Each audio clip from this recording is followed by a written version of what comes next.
Fascinating graph of the day from 1950 to now. Percentage of 30-year-olds that are married and own or are buying a home.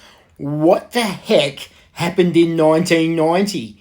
Well, two things: banking deregulation and forced superannuation. Let me explain. The 1990s weren't just about cultural change, they were the start of a global credit revolution.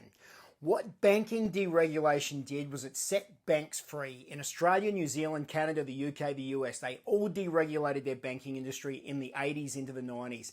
That meant fewer restrictions on lending, entry of foreign banks into our markets, removal of interest rate controls, and easier access to credit for households. Sounds good in theory, but home loans became weapons. Suddenly, banks could compete on mortgage products, and lending went from cautious to very fucking aggressive.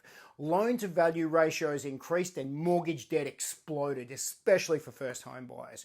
Real estate became the only engine of growth in Australia, and governments leaned on rising house prices to fuel economic expansion.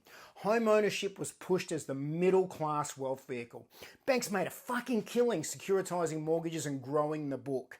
Risk offloaded. Responsibility, fuck all. The fallout for 30-year-olds, though, was credit was available, but prices rose faster than wages. Entry into the housing market was now about leverage, not saving. Those who didn't own already were going to be left behind. Marriage and home ownership split because the system broke the link. Banking deregulation was the accelerant. It didn't just allow the fire, it fucking fueled it. Then we added forced superannuation, which is one of the most under-discussed structural distortions in the Australian housing crisis. And people are going, how is that possible?